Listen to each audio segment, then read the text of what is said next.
बिस्मिल्लाहिर्रहमानिर्रहीम, अस्सलाम वालेकुम। दुनिया भर में मुकीम कश्मीरी आज भारत का यौम जमहूरिया यौम सयाह के तौर पर मना रहे हैं। जम्मू कश्मीर पर भारत के गैर कानूनी और गासिबाना कब्जे के खिलाफ आज दुनिया के मुख्तलिफ ममालिक में एहतजाज किया जा रहा है। काबिज भारतीय अफवाज की जानिब से वसी पैमाने पर इंसानी हकूक की खिलाफ वर्जियों, बेगुनाह कश्मीरियों की ज़ेरे हिरासत हलाकतों और मुसलसल क़यामत खेज मजालिम की तरफ दुनिया को मतवज्जे किया जा रहा है। तो दूसरी तरफ भारतीय किसानों ने भी नाम निहाद यौम जमहूरिया के रोज लाल किले पर खालिस्तान का झंडा लहरा दिया है। भारत के मुख्तलिफ हिस्सों, खास तौर पर पंजाब से आए किसान क्रेनों और ट्रैक्टर्स के हमरा एक बड़ी तादाद में दिल्ली के अंदर मौजूद हैं, जबकि 1 फरवरी को भारतीय पार्लियामेंट की जानिब मार्च का ऐलान भी हो चुका है। इससे पहले किसानों ने ट्रैक्टर रैली निकालने का ऐलान किया था, जिसमें पंजाब और दीगर सूबों से 10,000 से ज्यादा ट्रैक्टर्स शामिल हुए थे। पुलिस ने रास्ते में कंटेनर्स और ट्रक खड़े करके किसानों को रोकने की कोशिश की थी, जबकि किसानों पर आंसू गैस के शेल भी फायर किए गए थे, जिसके बाद किसानों के एहतजाज का दायरा कार मुंबई और बेंगलोर तक फैल गया था। सिर्फ दिल्ली ही की बात करें तो ट्रैक्टर्स की लंबी लंबी कतारें इस वक्त कौमी शाहराह पर काबिज हैं।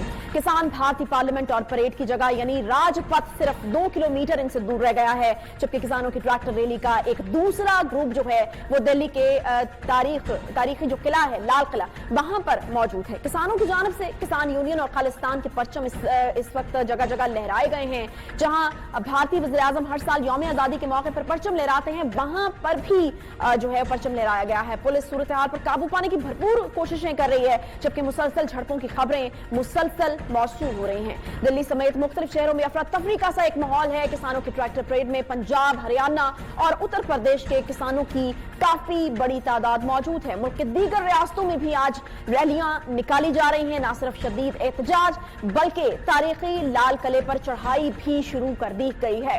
भारतीय दारुल हुकूमत मैदान जंग बना हुआ है। इस वक्त पुलिस के साथ शदीद झड़पों में किसानों की हलाकत और जख्मी होने की भी इतलात मौसूल हो रही हैं। तो जब से ये एहतजाज शुरू हुआ है तब से अब तक हुकूमती ओहदेदारान और किसान यूनियन के रहनुमाओं के दरमियान मुज़ाकरात के तकरीबन 11 बड़े अदबार हो चुके हैं, जो कि नाकाम भी हो चुके हैं। इस एहतजाज में सिर्फ सिख ही नहीं बल्कि मुसलमान और हिंदू भी शामिल हैं, जबकि मर्द किसानों के हमरा खवातीन की एक बहुत बड़ी तादाद भी उसमें शरीक है। इससे पहले भारत में जारी किसानों के धरने में भारतीय पंजाब और मुख्तलिफ रियासतों से ताल्लुक रखने वाले आर्टिस्ट भी बड़ी तादाद में शिरकत कर रहे हैं। नामवर भारतीय अदाकार बाकायदा धरनों में किसानों का लहू गरमा रहे हैं, जबकि पंजाबी म्यूजिक इंडस्ट्री से ताल्लुक रखने वाले नामवर स्टार्स भी किसानों के कांधों से कांधे मिलाए हुए खड़े हैं, जिससे किसानों के एहतजाज में एक जान सी पड़ गई है। न सिर्फ पाकिस्तान के नौजवानों बल्कि अमेरिका, कनाडा, बरतानिया और दीगर यूरोपीय ममालिक में भी भारतीय किसानों की हिमायत में रैलियां निकाली जा रही हैं, जिसमें भारतीय ही नहीं बल्कि दीगर ममालिक के शहरों ने भी एक बड़ी तादाद में शिरकत की थी। लेकिन सवाल यह है कि आखिर मोदी की शरंगेजियां भारत को लेकर कहां जाएंगी? भारतीय किसानों का एहतजाज जारी कब तक रहेगा? उसका नतीजा क्या निकलेगा? और आखिर क्या वजह है कि भारतीय किसानों को लाल किले पर खालिस्तान का परचम तक लहराना पड़ गया? इसी हवाले से बात करेंगे। हमारे साथ मौजूद हैं सुखमिंदर सिंह हंसरा, सिख रहनुमा हैं, खालिस्तान तहरीक के लिए भी काम करते हैं। इसके अलावा राजा फैसल साहब सहाफी हैं, तजज़ियाकार हैं, वो भी हमें ज्वाइन कर रहे हैं। बहुत शुक्रिया आप दोनों मेहमानों का। सबसे पहले मैं रुख करूंगी सुखमिंदर साहब की तरफ में जाना चाहूंगी। बहुत शुक्रिया सबसे पहले सुखमिंदर साहब हमें ज्वाइन करने के लिए। भारत में आज यौम जमहूरिया की परेड होना थी, जहां मोदी ने परचम लहराना था भारत का। भारतीय किसानों ने खालिस्तान का परचम लहरा दिया। किसान यूनियन के परचम वहां पर लहराए गए हैं। लाखों का मजमा लगा हुआ है, मैदान जंग बना हुआ है इस वक्त वो जगह हम ये देख रहे हैं। मुझे ये बताइएगा सुखमिंदर साहब, क्या समझते हैं आप, मोदी सरकार कहां लेकर जा रहा है भारत को? मैं पहला तो ਤੁਹਾਡਾ ਧੰਨਵਾਦ ਕਰਨਾ ਚਾਹੁੰਦਾ ਕਿ ਤੁਸੀਂ ਬਹੁਤ ਵਧੀਆ ਢੰਗ ਦੇ ਨਾਲ ਆਪਣੇ ਇਸ ਪ੍ਰੋਗਰਾਮ ਦੀ ਇੰਟਰੋ ਦਿੱਤੀ ਹੈ, ਜਿਹਦੇ ਵਿੱਚ ਪਾਕਿਸਤਾਨੀ ਗਾਇਕਾਂ ਦੇ ਤੁਸੀਂ ਗੀਤ ਲਾਏ ਨੇ ਤੇ ਉਹਨਾਂ ਦਾ ਬਹੁਤ ਬਹੁਤ ਧੰਨਵਾਦ। ਬਹੁਤ ਮਿਹਰਬਾਨੀ।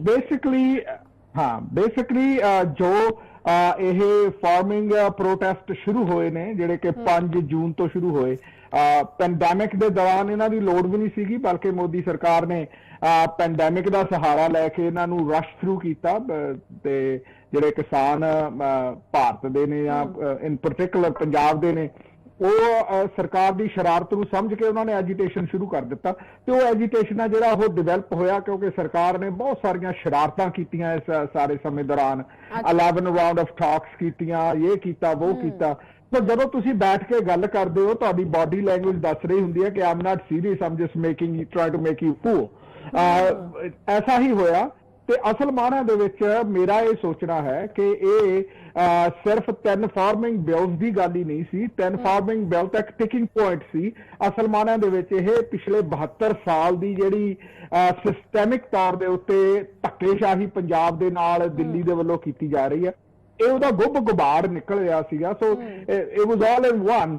ਐਂਡ ਦੂਸਰੇ ਪਾਸੇ ਇਹ ਉਹ ਜਿਸ ਤਰ੍ਹਾਂ सर मोहम्मद इकबाल कहता है कि कुछ बात तो है हस्ती मिटदी नहीं हमारी, तो कुछ बात तो है कि खालसा जिहड़ा है वो 17 वार पहला दिल्ली दे उत्ते हमला करके दिल्ली नूं जित चुकिया है, ते हुण 18वीं वार वो फिर दिल्ली दी दहलीज ते उत्ते आके बैठा सी।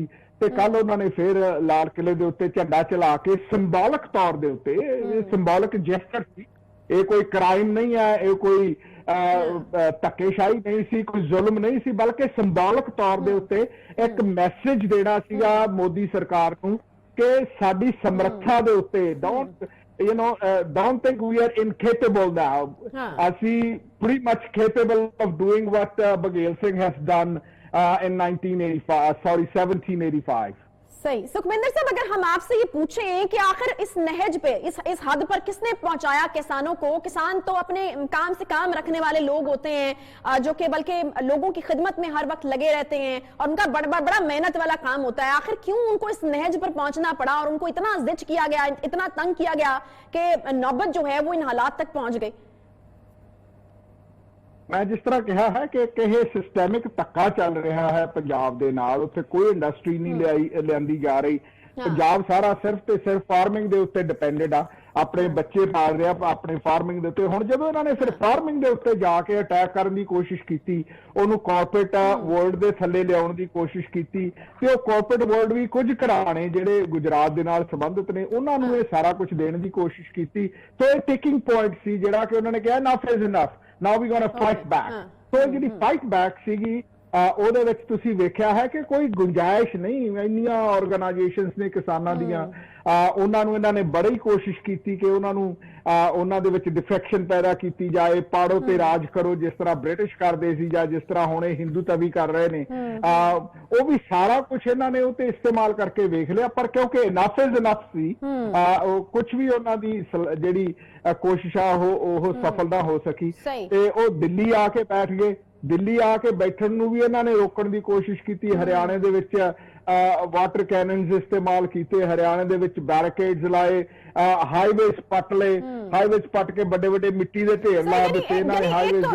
एक तो मसला जो है वो हल नहीं किया गया, बल्कि जो एहतजाज था उसका भी हक छीनने की कोशिश की जा रही है। राजा फैसल हमारे साथ मौजूद है। राजा फैसल साहब का जो है वो बहुत इंटरेक्शन रहता है सरहद पार मीडिया के लोगों के साथ भी, और प्रोग्राम्स में भी बहुत ज्यादा ये शिरकत करते हैं, पाकिस्तान का जो पॉइंट ऑफ व्यू है वो सामने लेकर आते हैं। राजा फैसल साहब, मुझे ये बताइएगा, यकीनन भारतीय सरकार के लिए बड़ा कड़ा दिन है आज का। भारतीय मीडिया से, जैसे कि मैंने पहले भी बताया कि आपका इंटरेक्शन रहता है, भारतीय मीडिया खास तौर पर इसको किस तरीके से प्रोजेक्ट कर रहा है? क्या किसानों के साथ है या मुखालफत में खड़ा है? किस तरह से भारतीय मीडिया इस इशू को लेकर चल रहा है? देखिए, सबसे पहली बात तो ये है कि जब से ये प्रोटेस्ट स्टार्ट हुए उस दिन से ही जो भारतीय मीडिया है, जिसको कि मोदिया भी कहते हैं या गोदी मीडिया कहते हैं, उस गोदी मीडिया ने तब से ही ये रिपोर्ट किया कि पाकिस्तान की हेलाशेरी के साथ ये सारा कुछ हो रहा है और पाकिस्तान इसके पीछे है। आईएसआई के साथ संबंध हैं इनके, और वो जो आईएसआई के साथ जो इनके संबंध हैं वो काम कर रहे हैं, और यहाँ पे आईएसआई पैसा दे रही है इनको और इनको यहाँ पे बैठने पे मजबूर कर रही है। हालांकि ऐसा बिल्कुल भारत में जो भी मसला होता है वो ऑर्गेनिक नहीं हो सकता, वो पाकिस्तान के साथ जुड़ा हुआ होता है। वहां पे कोई मसला ही नहीं है, जो मसला भी होता है पाकिस्तान की तरफ से पैदा किया जाता है।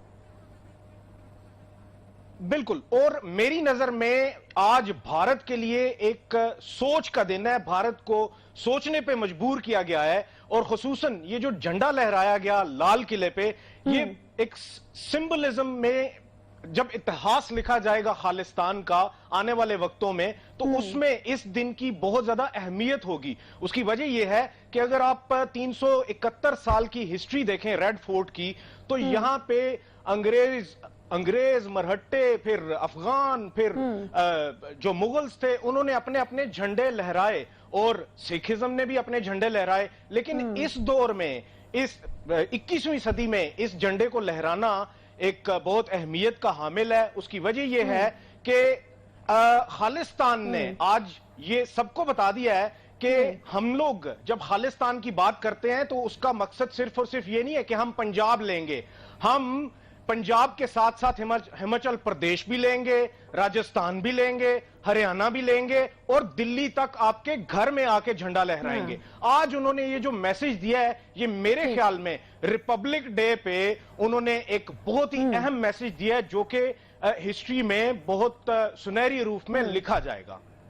ٹھیک, صحیح. اچھا راجہ فیصل, مجھے یہ بتائیے گا کہ یہ اب صرف پنجاب کے سکھوں کی جو ہے وہ بات نہیں رہ گئی, بلکہ ہریانہ سے, اتر پردیش سے, مختلف مذاہب سے تعلق رکھنے والے جو لوگ ہیں, کہا جا رہا ہے کہ مسلمان بھی شامل ہیں, سکھ تو ہیں ہی ہیں, پھر کچھ ہندو بھی جو ہیں وہ شامل ہیں, کینیڈا سے, برطانیہ سے, مختلف یعنی دنیا کے ممالک جو ہیں وہاں سے بھی حمایت ملنا شروع ہو گئی ہے, وہاں پر بھی جو ہے کسانوں کے حق کی بات ہونا شروع ہو گئی ہے. تو آپ کتنی بڑی مشکلیں کھڑی ہوتے ہوئے دیکھ رہے ہیں مودی سرکار کے لیے, بھارت کے لیے؟ دیکھیے, میں موازنہ کروں گا اس کا 1984 میں جو رائٹس ہوئی تھیں, جس میں کہ سکھوں کے خلاف ایک میسیکر کیا گیا تھا بھارت کی جانب سے, اور خصوصاً گولڈن ٹیمپل پہ جو حملہ کیا گیا تھا اس میں جرنیل سنگھ بھندرانوالا اور اس کے ساتھیوں کو شہید کیا گیا تھا. پھر اس کے بعد جو رائٹس ہوتی رہیں اس میں بھی ہزاروں نوجوانوں کو شہید کیا گیا, سکھ نوجوانوں کو شہید کیا گیا. اس وقت حالات کچھ اور تھے, آج کے حالات کچھ اور ہیں. اس کی وجہ یہ ہے کہ آج اگر آپ سکھوں کو دیکھیں تو وہ بہت ہی اہم پوزیشنز پہ ہیں. اگر آپ انگلینڈ کو لے لیجئے, یو کے کو لے لیں یا کینیڈا کو لے لیں, وہاں پہ ڈیفنس منسٹر آپ کو جو کینیڈا کے ہیں وہ بھی سکھ نظر آتے ہیں اور بہت ہی اہم پوزیشنز پہ ہیں. تو آج جس طریقے سے سکھزم جو ہے وہ اس چیز کو ہائی لائٹ کر سکتا ہے, وہ 1984 میں نہیں کر سکتا تھا. آج زیادہ کیپیسٹی ہے. سکھمندر سنگھ صاحب, ایک آخری سوال آپ سے, میں آپ سے جاننا چاہوں گی کہ آپ کو کیا انجام نظر آ رہا ہے اس تحریک کا, کس کروٹ بیٹھے گا یہ اونٹ, اور آپ کو کوئی نتیجہ یا حل نکلتے ہوئے نظر آ رہا ہے, یا آپ کو لگتا ہے کہ اب یہ لمبی چلے گی تحریک؟ نہیں, یہ بالکل ਸੰਘਰਸ਼ ਲੰਬਾ ਚੱਲੇਗਾ. ਮਨੀਰ ਨਿਆਜ਼ੀ ਦੀ ਮੈਨੂੰ ਕੁਝ ਗੱਲਾਂ ਯਾਦ ਨੇ ਕਿ ਕੁਝ ਉਂਝ ਵੀ ਰਾਹਾਂ ਔਖੀਆਂ ਸਨ, ਕੁਝ ਗਲਾਂ 'ਚ ਗਮਾਂ ਦਾ ਤੌਕ ਵੀ ਸੀ, ਕੁਝ ਸ਼ਹਿਰ ਦੇ ਲੋਕ ਵੀ ਜ਼ਾਲਮ ਸਨ, ਕੁਝ ਸਾਨੂੰ ਮਰਨ ਦਾ ਸ਼ੌਕ ਵੀ ਸੀ. ਠੀਕ, ਇਹ ਮਨੀਰ ਨਿਆਜ਼ੀ ਨੇ ਜਿਹੜਾ ਕਿਹਾ ਉਹ ਮਰਨ ਦਾ ਸ਼ੌਕ ਮੈਂ ਕੱਲ ਵੇਖ ਰਿਹਾ ਸੀ ਜਦੋਂ ਇਸ ਲਾਲ ਕਿਲੇ ਵੱਲ ਨੂੰ ਲੱਖਾਂ ਦੀ ਤਾਦਾਦ ਦੇ ਵਿੱਚ ਲੋਕ ਕੂਚ ਕਰ ਰਹੇ ਸਨ. ਉਹ ਇਕੱਲੇ ਸਿੱਖ ਹੀ ਨਹੀਂ ਸੀ, ਉਹਦੇ ਵਿੱਚ ਹਰਿਆਣਵੀ ਵੀ ਸਨ, ਉਹਦੇ ਦੂਸਰੀਆਂ ਸਟੇਟਸ ਦੇ ਲੋਕ ਵੀ ਸਨ. ਇਹ ਗੱਲ ਸਮਝਣ ਦੀ ਲੋੜ ਹੈ ਕਿ ਜਦੋਂ ਤਾਂ ਲਾਲ ਕਿਲੇ ਦੇ ਉੱਤੇ RRS ਨੇ ਝੰਡਾ ਚਲਾਇਆ ਉਦੋਂ ਤਾਂ ਇਹ ਸਾਰਾ ਕੁਝ ਠੀਕ ਸੀਗਾ ਇਹਨਾਂ ਦੀ ਹਿੰਦੂਤਵੀਆਂ ਲਈ, ਤੇ ਜਦੋਂ ਹੁਣ ਸਿੱਖਾਂ ਨੇ ਚਲਾ ਦਿੱਤਾ ਤਾਂ ਹੁਣ ਬੜਾ ਹੜਕੰਬ ਮਚਿਆ ਹੋਇਆ ਇਹਨਾਂ ਦੇ ਮੀਡੀਆ ਦੇ ਵਿੱਚ. ਇਹਨਾਂ ਨੂੰ ਅੰਡਰਸਟੈਂਡ ਕਰਨ ਦੀ ਲੋੜ ਹੈ. In 1984 when they attacked the Golden Temple, after capturing the temple, ਇਹਨਾਂ ਨੇ ਅਕਾਲ ਤਖਤ ਸਾਹਿਬ ਦੇ ਉੱਤੇ ਆਪਣਾ ਤਿਰੰਗਾ ਚਲਾਇਆ ਸੀ. ਅੱਜ ਸਾਡੇ ਸਿੱਖਾਂ ਦੇ ਦਿਲਾਂ ਦੇ ਉੱਤੇ ਉਹ ਝੰਡਾ ਵੀ ਲਹਿਰ ਰਿਹਾ ਹੈ, ਤੇ ਉਹ ਹੁਣ ਫੇਡਵੇ ਹੋਏਗਾ ਕਿਉਂਕਿ ਹੁਣ ਅਸੀਂ ਵੇਖ ਲਿਆ ਕਿ ਸਾਡਾ ਝੰਡਾ ਝੁੱਲ ਰਿਹਾ ਹੈ. ਇਸ ਤੋਂ ਬਾਅਦ ਜਿਹੜੀ ਗੱਲ ਆ, ਮੈਂ ਸਮਝਦਾ ਕਿ ਹੁਣ ਰਾਈਟ ਡਾਇਰੈਕਸ਼ਨ ਦੇ ਵਿੱਚ ਅਗਰ if Modi is smart, his administration is smart, they need to understand the capability of Khalsa Panth, capability of ਜਿਸ ਤਰ੍ਹਾਂ ਕਹਿੰਦੇ ਹੁੰਦੇ ਨਾ ਬਈ power of people is more than people in power. بہت زبردست قسم کی آپ نے بات کی. بالکل لوگوں کی پاور جو ہے, پاور میں جو موجود لوگ ہیں ان سے زیادہ ہوتی ہے. زبردست, بہت شکریہ. سکھمندر سنگھ ہنسرا کینیڈا سے ہمیں جوائن کرتے سکھ رہنما, بہت شکریہ آپ کا. راجہ فیصل صاحب نے بھی ہمیں جوائن کیا, بہت شکریہ آپ دونوں مہمانوں کا. اور ایک تازہ ترین اپڈیٹ آپ کے لیے یہ ہے کہ ڈسانفو لیب کے جو انکشافات تھے اس کے اوپر یورپی یونین نے بھی جو ہے وہ ایکشن لے لیا ہے. یعنی مودی کے جو برے دن ہیں وہ لگ رہا ہے کہ شروع ہو گئے ہیں, اور جس طریقے سے جو پلاننگز اور جس طریقے کی ڈرامے بازیاں مودی سرکار کرتی رہی ہے, آہستہ آہستہ ان کا پول کھل رہا ہے. ایک چھوٹا سا بریک کے بعد واپس آتے ہیں, ساتھ رہیے.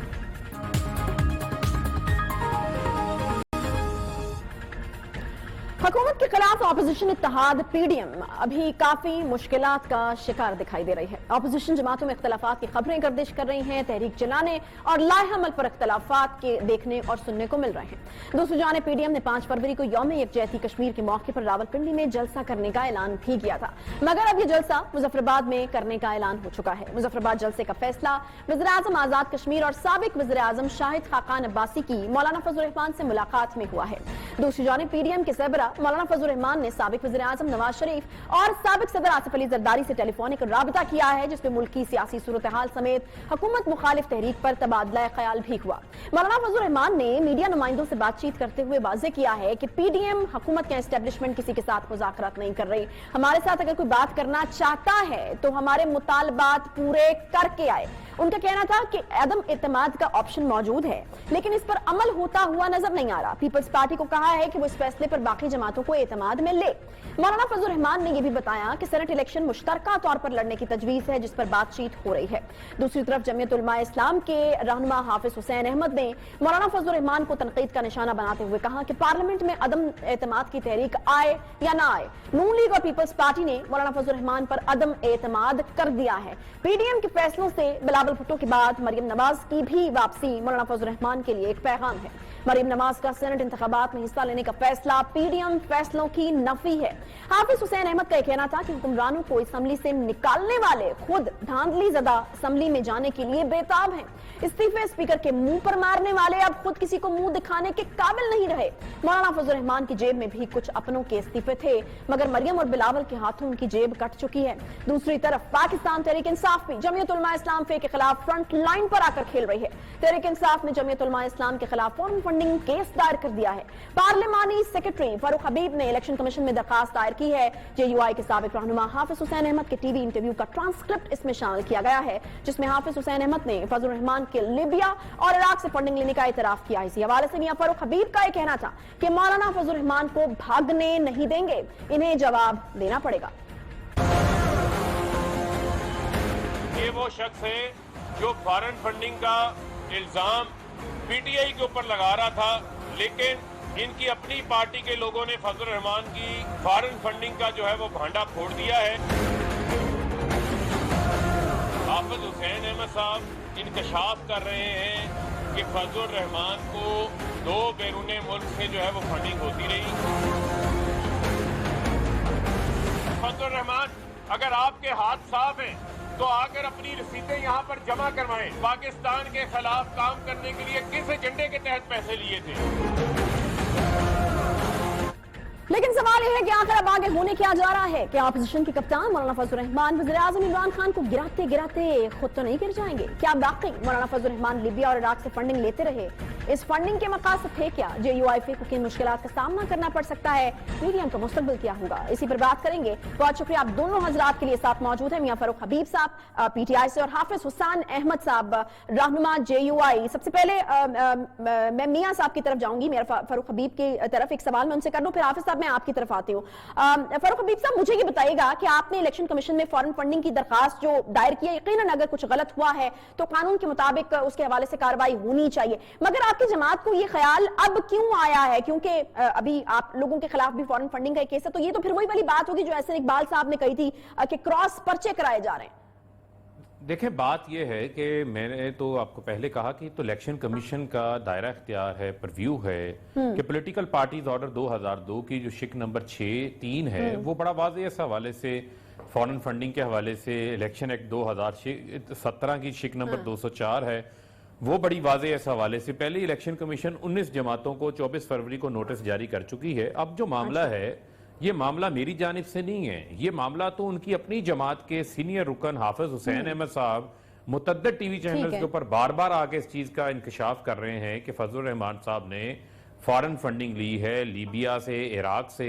तो उसके ऊपर मैं समझता हूँ इलेक्शन कमीशन का दायरा इख्तियार है, वो उसके ऊपर कार्रवाई कर सकते हैं। क्रॉस पर्चा तो वो चीज होती है ना کہ اگر کسی نے وہ کام نہ کیا اور وہ جا کے ایف آئی آر آپ درج ٹھیک ہے فاروق صاحب، اس کا جواب پھر حافظ حسین احمد صاحب سے لے لیتے ہیں، وہ بھی ہمارے ساتھ موجود ہیں. آپ ہی کے ٹی وی انٹرویو کو حافظ صاحب بنیاد بنا کر پی ٹی آئی جو ہے وہ جا چکی ہے الیکشن کمیشن میں. کیا واقعی مولانا فضل الرحمان صاحب جو ہیں وہ فنڈنگ لیتے رہے ہیں لیبیا اور عراق سے؟ کوئی ثبوت ٹھوس موجود ہیں آپ کے پاس اس کے حوالے سے، اور کانٹیکسٹ کیا ہے ان الزامات کا؟ بسم اللہ الرحمن الرحیم. شکریہ. دیکھیے محترمہ، گزارش یہ ہے کہ صرف میری وجہ سے الیکشن کمیشن پہ یہ ذمہ داری عائد نہیں ہوئی ہے کہ وہ کسی بھی جماعت خصوصاً جمعیت علماء اسلام پہ یعنی JUI پہ کو نوٹس بھیجے. طرح فاروق حبیب بھائی نے کہا تھا کہ اس سے پہلے بھی تمام جماعتوں کو بھیجی گئی ہیں. خود ہمارے جو تحریک انصاف کے فارن فنڈنگ کا معاملہ ہے تقریباً 7 سال سے زیر التوا ہے. اور آپ کو یہ بھی علم ہوگا کہ الیکشن کمیشن کے رولز کے تحت ہر سال ہر جماعت نے جو الیکشن لڑتی ہے یا رجسٹرڈ ہے اس کو اپنے تمام تر اخراجات، گوشوارے، اثاثے، ذرائع آمدنی وہ باقاعدہ طور پر الیکشن کمیشن میں درج کرانے ہوتے ہیں. تو سوال پیدا یہ ہوتا ہے کہ یہ تمام باتیں ان کی اپنی ذمہ داری بھی تھی. اور میں اس بات کا ابھی بھی یہ بات کہتا ہوں کہ جمعیت علماء اسلام ایف کو باقاعدہ طور پر مولانا فضل الرحمان صاحب ہمارے بھائی ہیں، ان کا دورے ہوتے تھے، فنڈنگ ہوئی ہے.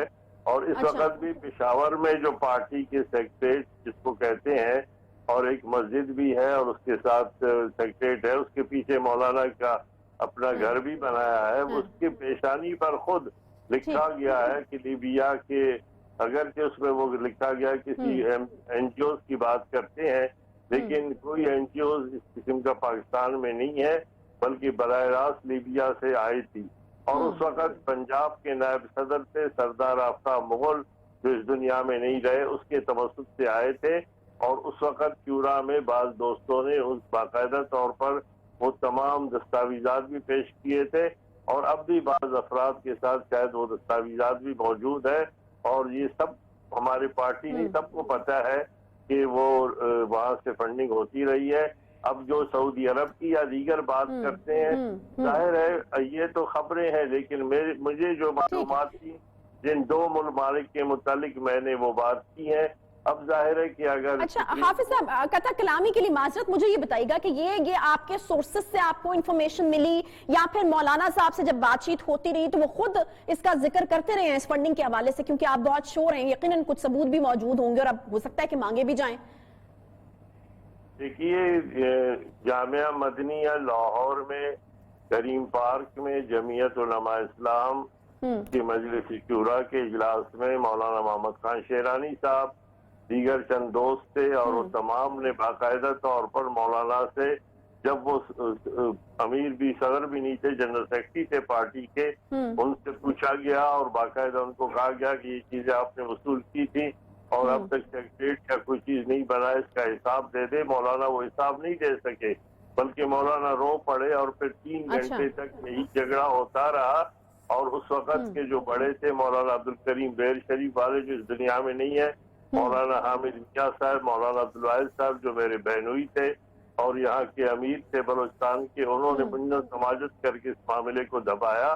ہم تمام باتیں اپنے پارٹی کے اداروں میں کرتے رہے، لیکن اب جب مولانا فضل الرحمان کو نے ہمارے حوالے سے، خصوصاً میرے حوالے سے، جب نواز شریف نے لندن سے ایک بیانیہ جاری کیا اور تقریر کی اور کوئٹہ کے جلسے میں کہ جناب جنرل باجوہ اور جنرل فیض کو فوج جو ہے ہٹا لے، یہ میڈیا نے مجھ سے پوچھا کہ کیا یہ آپ کا بیانیہ ہے؟ میں نے کہا نہیں، یہ میاں نواز شریف صاحب کی ذاتی رائے ہے. مولانا نے اس پہ ہمارے 4 دوستوں کو خارج کرنے کی بات کی غیر دستوری طور پر، اور پھر الزام لگایا کہ حکومت اور اسٹیبلشمنٹ سے یہ لوگ پیسے لے کر ہمارے خلاف کھڑے ہو گئے.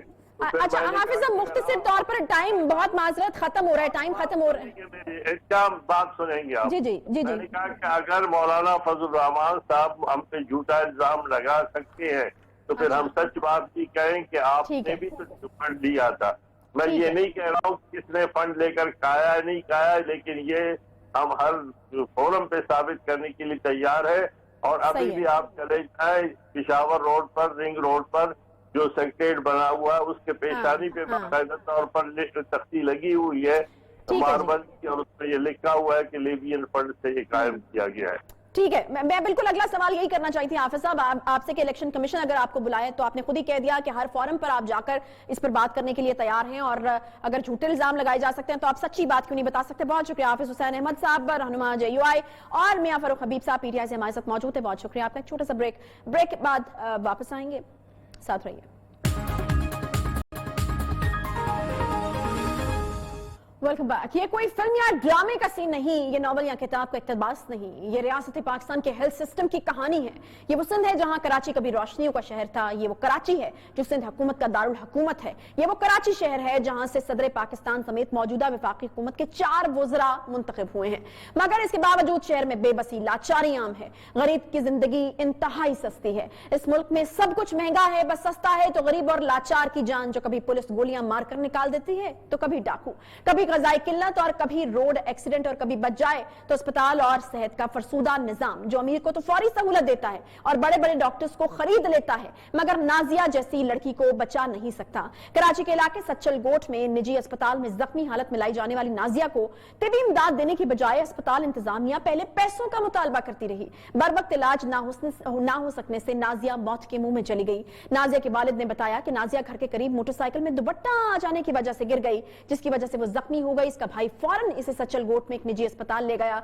नाजिया के वालिद के मुताबिक तिबी अमले ने जख्मी नादिया को हाथ लगाने तक नहीं तक लगाया और पहले 5 लाख रुपए जमा करवाने का कहते रहे। नाजिया के भाई ने अस्पताल की इंतजामिया से कहा कि वो इमरजेंसी में आया, इसके पास तक पैसे नहीं है, लेकिन अस्पताल इंतजामिया ने 3 लाख रुपए जमा कराए बगैर इलाज से इनकार कर दिया। लड़की के भाई के मुताबिक 1 घंटे तक तिबी इमदाद न मिलने पर जब वो जख्मी नाजिया को लेकर किसी दूसरे अस्पताल गया तो अस्पताल ने 15,000 रुपए का बिल पकड़ाते हुए ये कहा कि पहले इसको अदा करके जाएं, आप दूसरे अस्पताल भी नहीं जा सके। जैसे तैसे करके भाई नाजिया को दूसरे अस्पताल ले गया। जब वो सिविल अस्पताल के ट्रॉमा सेंटर पहुंचा तो डॉक्टर्स ने कहा कि अगर इसे वक्त पर तिबी इमदाद मिल जाती तो इसकी जान बच सकती थी। बड़ी ही दिल दहला देने वाली ये कहानी है। और नाजिया के भाई आमिर सोलंगी जो उस वक्त अपनी बहन के साथ थे, वो हमारे साथ मौजूद हैं। बहुत ही अफसोसनाक वाकया है। आमिर और हम जो हैं बिल्कुल आपके दुख में बराबर के शरीक हैं और आपसे ताज़ियत करते हैं। उनके वालिदैन भी बिल्कुल साथ बैठे हुए हैं। आमिर, चूंकि आप वहां पर साथ थे अपनी बहन के, मुझे बताइएगा कि क्या हुआ, कितनी शदीद जख्मी थी आपकी बहन और क्या कहा अस्पताल वालों ने आपसे?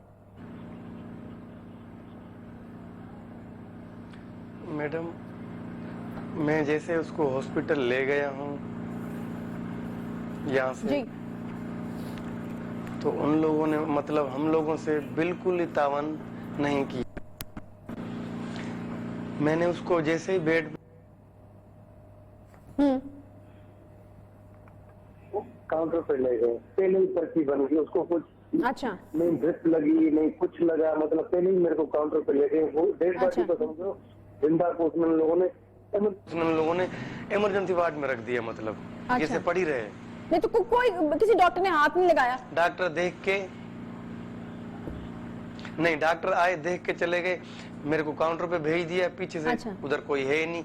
1 घंटा 40 मिनट तक वो बेचारी तड़पती रही, लेकिन इन लोगों को थोड़ा सा भी एहसास नहीं आया। अच्छा, तो उन्होंने क्या कहा कि आप जब तक पैसे जमा नहीं कराएंगे बिल्कुल कोई इलाज नहीं शुरू होगा? जी, मैंने उनको बोला कि मेरे घर वाले यहाँ नहीं है, इस्लामाबाद गए हुए हैं, तो पैसे मेरे घर पे हैं, लेकिन मेरे को थोड़ा सा वक्त चाहिए, मेरा घर नजदीक है, दूर भी नहीं है। तो उस वक्त आपकी बहन की हालत कैसी थी? आमिर, मुझे ये बताइएगा, वो आपसे बात कर रही थी? सर मैडम, रक्षे में उसने मेरे से एक बार बात की। अच्छा। उसने मेरे को बोला चोट मेरे को लग गई है, फिर मतलब वो बेहोश हो गई। अच्छा। ये बोल के मैंने उसको जल्दी में हॉस्पिटल 1 मिनट से पहले ही मैंने उसको पहुंचाया है, लेकिन उन लोगों ने मतलब हम लोगों से अच्छा, नाजायजी की है। जैसे आमिर, अब यकीनन इसके ऊपर कोई कानूनी कार्रवाई होगी। आप पहचान सकते हैं उन डॉक्टर्स को या उस अमले को जिन्होंने ये इतनी बड़ी ज्यादती की आप लोगों के साथ कि आपकी बहन को बिल्कुल अटेंड करने से उन्होंने मना कर दिया और कहा कि पैसे होंगे तो इलाज होगा? सीसीटीवी कैमरा सब चीज उनके पास रिकॉर्ड हैं, अच्छा। जो सामने हैं। फिर लेकिन वो अच्छा, आपके किसी चीज आपके को इल्म में है अभी तक आमिर के कोई मानने से कानूनी इनकार कार्रवाई कर हुई देते हो या कोई नोटिस लिया गया हो इसके ऊपर? कुछ भी अभी तक नहीं हुआ, नहीं सिंध हुकूमत हमारे से राब्ता किया है, नहीं ठीक है। कुछ। अच्छा, कोई ऐसा एक मतलब आखिरी चीज मुझे ये किसी बता दीजिए कि दुनिया के आपके बंदे ही आपके नहीं इल्म में मतलब। ये चीज है कि एक बिल मौजूद है हमारे पास, जो शायद अब मुझे कहना पड़ेगा कि सिर्फ कागजों की हद तक है, नाम का बिल मौजूद है, अमल उमर बिल। आप क्या उससे वाकिफ हैं? आपको पता है कि वो कानून एक मौजूद है और वो कानून ये कहता है कि अस्पताल जब कोई जख्मी जाएगा तो उसका फौरी तौर पर इलाज किया जाएगा। आपके इल्म में है ये बात? जी मैडम, ये सिंध गवर्नमेंट का बाकायदा ऐलान है कि कोई भी नजदीक हॉस्पिटल के बराबर में एक्सीडेंट होगा तो उसका ठीक है, बिल जो ठीक पे है। करेगी वो सिंध हुकूमत यानी करेगी। यानी ये साबित हो लेकिन गया कि ये सिर्फ इन लोगों कागजों ने की हद तक ही ये बिल है, इसका प्रैक्टिकल